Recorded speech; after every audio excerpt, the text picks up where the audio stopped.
4 മലയാളികൾക്ക് പത്മശ്രീ ഉൾപ്പെടെ ഈ വർഷത്തെ പത്മ അവാർഡുകൾ പ്രഖ്യാപിച്ചു. ഗാന്ധിയൻ VP അപ്പുക്കുട്ട പൊതുവാൾ, ചരിത്രകാരൻ CI ഐസക്, കളരി ഗുരുക്കൾ HRD പ്രസാദ്, കർഷകൻ ചെറുവയൽ K രാമൻ എന്നിവരാണ് കേരളത്തിൽ നിന്നും പത്മശ്രീ പുരസ്കാരത്തിന് അർഹരായത്. ഭാരതരത്ന, പത്മവിഭൂഷൺ, പത്മഭൂഷൺ എന്നീ പുരസ്കാരങ്ങൾ കഴിഞ്ഞ് വിവിധ മേഖലകളിൽ കഴിവ് തെളിയിക്കുന്നവർക്ക് നൽകുന്ന 4ാമത്തെ ഉയർന്ന പുരസ്കാരമാണ് പത്മശ്രീ. കേരളത്തിൽ നിന്ന് 4 പേർ പത്മശ്രീ പുരസ്കാരത്തിന് അർഹരായി.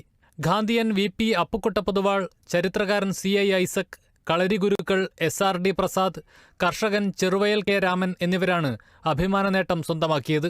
രത്തൻ ചന്ദ്ര ഖർ, ഹീരാബായ് ലോബി, മുനീശ്വർ ചന്ദർ ധാവർ, രാംകുങ്മേൻ നുമെ തുടങ്ങിയവർക്കും പത്മശ്രീ പുരസ്കാരം ലഭിച്ചു.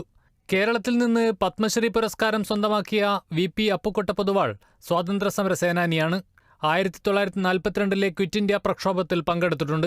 20ാം നൂറ്റാണ്ടിലെ ഏറ്റവും ശക്തമായ വൈദ്യശാസ്ത്ര കണ്ടുപിടുത്തങ്ങളിലൊന്നായ ORS ലായനി വികസിപ്പിച്ച ദിലീപ് മഹാലാബിനിസിനാണ് പത്മവിഭൂഷൺ.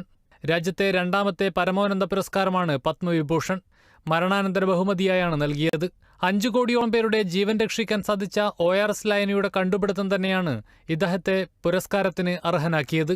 ഇൻഫോസിസ് സ്ഥാപകൻ നാരായണമൂർത്തിയുടെ ഭാര്യയും സാമൂഹിക പ്രവർത്തകയുമായ സുധാമൂർത്തി, ഗായിക വാണി ജയറാം ഉൾപ്പെടെ 15 പേർക്കാണ് പത്മഭൂഷൺ.